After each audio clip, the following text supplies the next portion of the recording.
Okay. Let me be a grown-up today.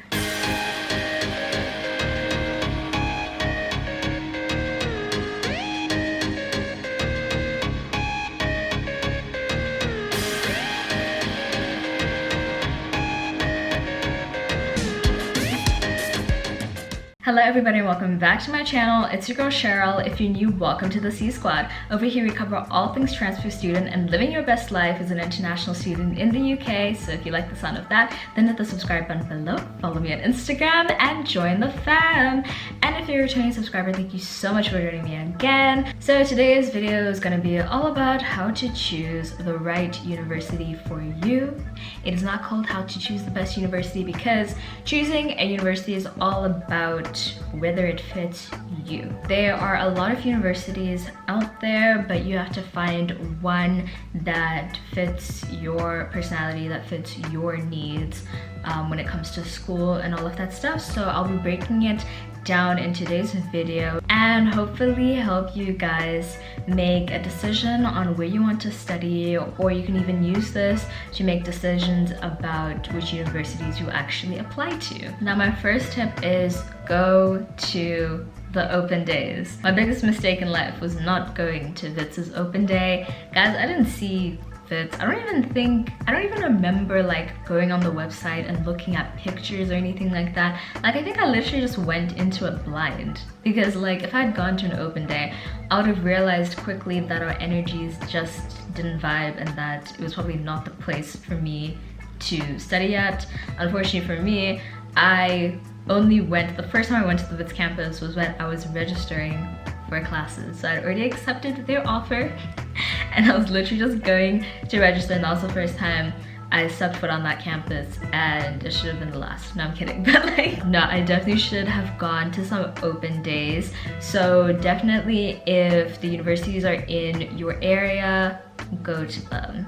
Make a way there. Like you gotta do something. Like don't apply to a university that you haven't actually seen. Now I know for most of us this isn't really feasible. Like obviously I wasn't able to go to a Sussex open day either, because that would have meant that I would have to come all the way to the UK just to see a university. So sometimes that's not feasible. I know a lot of universities did virtual open days during the summer, so that is definitely something you should look into. Definitely do like virtual tours. Try and see as much of the university as you can, even if you cannot physically be there, but if you can, then definitely do it. I have a friend who actually went like over, I can't remember which break it was, but we had a holiday and she actually came to the UK and she toured different universities, which was actually a really good idea because it's never gonna get as good as actually being in that place. But obviously with the pandemic, the best way really is at this point to do virtual tours. The next thing you need to take into consideration when picking a university is how much does it cost to study there? Now the number one question I get in my DMs,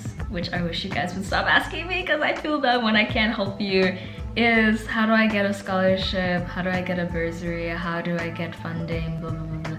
I don't know.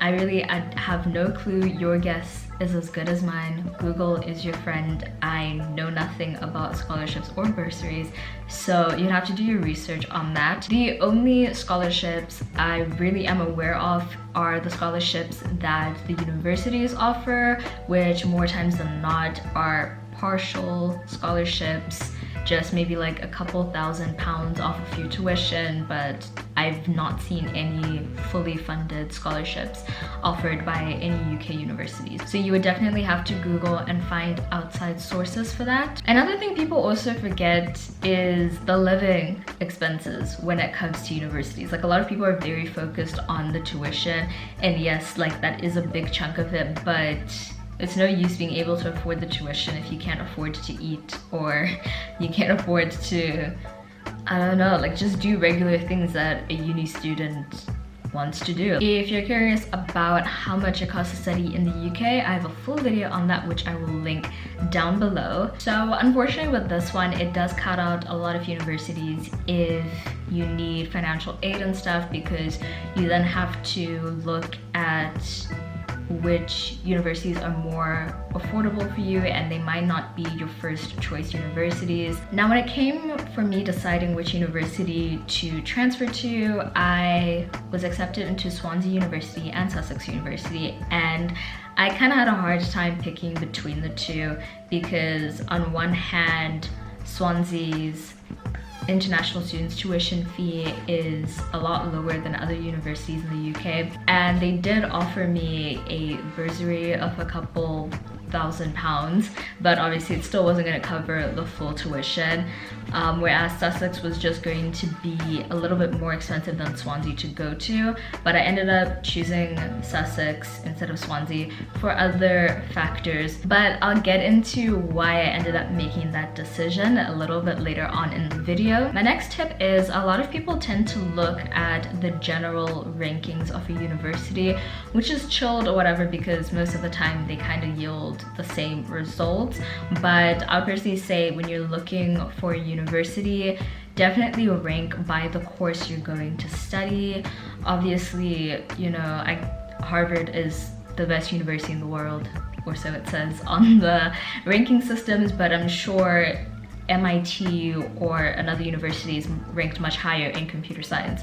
Let me check my facts though.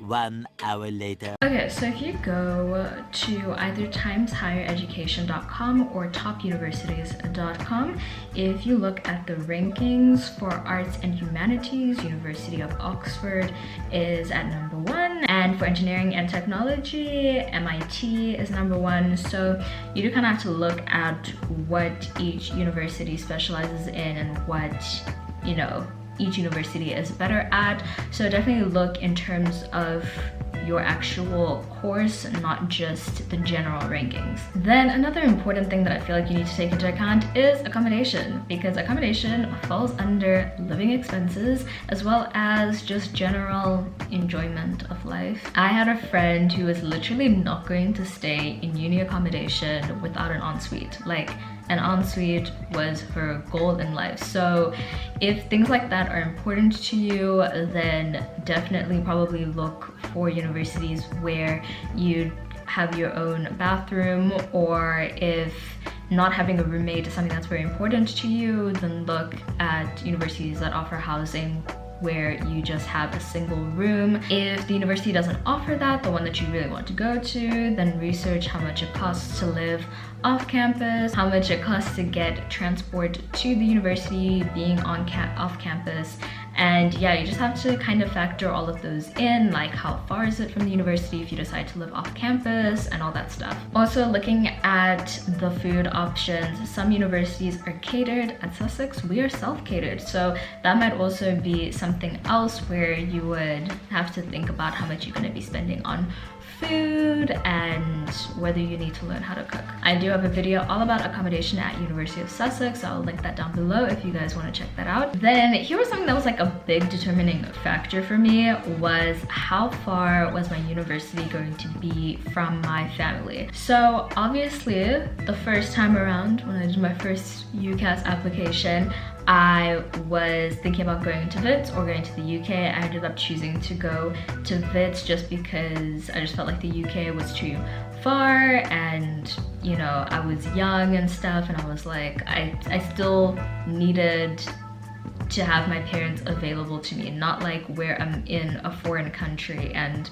I have to like get a 12-hour flight or something to go and see them if something major is happening. So I decided to stay at WITS. However, that did take away my independence. So maybe if you are going to stay close to home, make sure that you are still staying on campus so that you are actually like still establishing your independence even though you're in close proximity to your parents. Then the part that made me choose Sussex over Swansea was because Swansea is quite out there. It is in Wales, and yeah, I was just like sitting on Google Maps and I was just looking at the journey that it would be to my friends or to my family's place, and I was just like, oh, this is gonna be a little bit far out, and I just really like wasn't prepared to be that far out from the family that I did have in the UK. So I chose to go to Sussex instead. To be honest with you, I don't know how you guys are doing it. Those of you who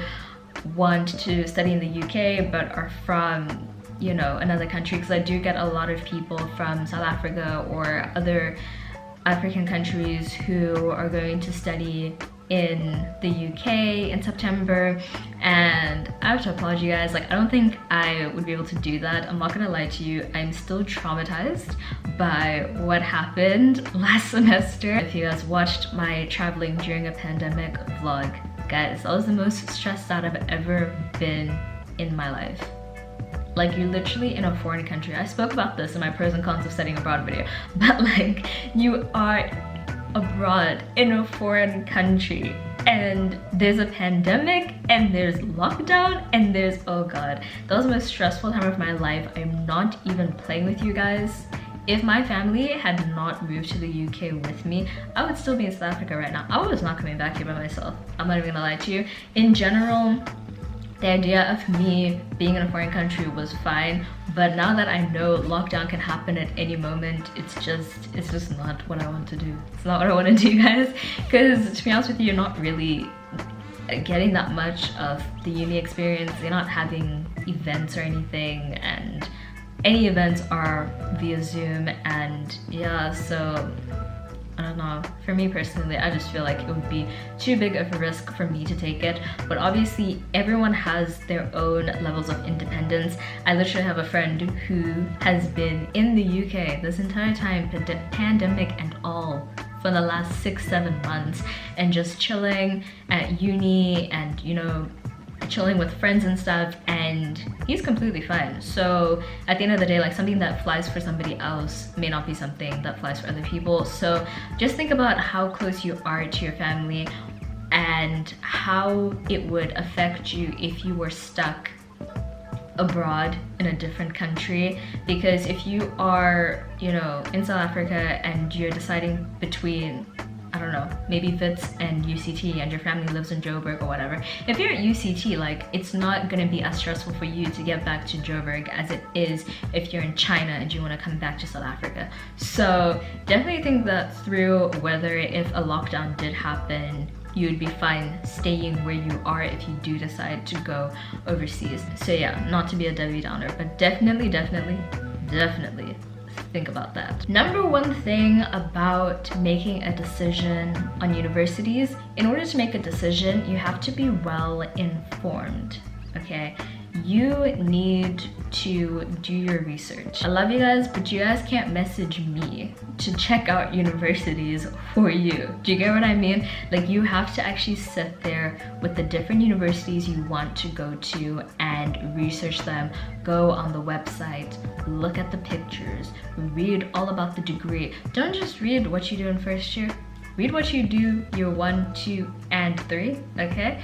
And actually look at the descriptions. Don't just like look at the names of the modules. Look at the descriptions. Look at all the different things that you'd be doing, whether it's something you are interested in. Look at different variations of the degree that you want to do. Look at the prospectus. Don't message me asking about, I don't know, Birmingham's prospectus. You're gonna need to get that sway. You're gonna need to Google prospectuses, do virtual tours, find YouTubers that go to that university, because a lot of YouTubers will do day in the lives of a student at Birmingham University, a Q&A about University of Edinburgh. Look at those kind of things and kind of try and figure that out. I know when I was wanting to go to Sussex University, the interesting thing about universities in the UK, which is why I say you should come and see them in person, is because on the website, they always they do their photo shoots in summer when it's looking beautiful, when you have the green grass, the sun is shining, it looks gorgeous. Well, honey, that's not how it's gonna look 90% of the time. So what I did is I literally looked for any University of Sussex students and I scoured different days in the lives because I wanted to see what the campus looked like on the regular. And I finally did find a YouTube video and it was like raining on the day and stuff, and you know, she was vlogging and stuff, and I was like, okay, this is what it looks like when it's raining. I think this is something I could deal with. So yeah, definitely do your research. Like guys, at one point I really wanted to go to University of Leicester. I was basically married to it. Guys, I was like this with Leicester. I cannot even tell you how many times I read through their prospectus. At some point I knew their rankings and everything. I knew their stats, bro. Like I was on that website, kid you not, every single day, at least twice a day, sometimes way more than that. And on University of Leicester's website, they actually had like a chat thing where you could chat to a student and you could ask them questions. I literally wrote down like 10 different questions and I was just messaging back and forth with this person. Guys, I was invested, and that's really how you should be. You should know that university like the back of your hand, especially if you can't go in person. You should get to know as much as you possibly can about that university. Do not do what I did. I knew absolutely nothing about it besides what I was studying, because like as I'm reflecting on it, I don't actually remember looking at pictures on their website. Like I don't remember doing that. I think I literally got one of those booklets, you know, when universities come to your high school and they have like their books and stuff or whatever. I remember looking through the booklet. That's how I knew which course I was gonna do and which classes I was gonna do. But I swear to you, I never read the description of computational applied maths. If I had, I would have not chosen computer science. I didn't read any of that stuff. I literally didn't know. I went in blind, and that was the dumbest thing I've ever done. So please don't be dumb like me. Then another important thing to do is talk about your decision with your parents, especially if they are the ones financing you and helping you attend the school. I think it is very important to talk to them because they're investing in your education. It's definitely a thing that you should talk about. But that being said, I mean, there's only so much you can do with your parents and stuff, but if you really feel like you need to be in UCT and they are trying to get you to stay at home, sometimes parents have a hard time letting go. And they have a hard time like letting their children go off into the world, especially when you're like 17 or 18, because they still look at you like you're a kid. So I mean, try and talk to them as much as you can. Once again, I said, I don't know. I have pretty easygoing parents that if I like went to them and if I said right now I want to go to Singapore, I think they'll probably let me. Maybe not now. They'll probably make me finish my degree first. But if I said like for my master's I'm going to Singapore, I'm pretty sure they'll be fine with it. So yeah, depending on how easy it is to talk to your parents, try and talk to them, but don't make yourself be put in a corner that you don't want to be in. Do you know what I mean? Like if you genuinely really want to go to UCT and they're saying to you, go to it, stay near home and stuff, you're just going to have that conversation. But also, yeah, listen to what they're saying and stuff, because especially if they are paying for your university, unfortunately you are gonna have to take what they have to say into account. So yeah. Then the big sister Cheryl moment, which someone I had a little bit of a banter with on my comments, that I like to have my big sister Cheryl moments on this channel. But guys, please do not make this decision based on anyone else. I mean, aside from family, but do not make your university decision based on your friends, that you and your best friend want to go to the same university, blah, blah, blah, blah. Because you guys might not be friends after first year, okay? Do not make this decision for your boyfriend or for your girlfriend. That is a very bad idea. If it's meant to be, it will be. And if it's not, it's not. Please focus on your own thing. Let me tell you, the one thing that is guaranteed if you work really hard on this degree is your diploma.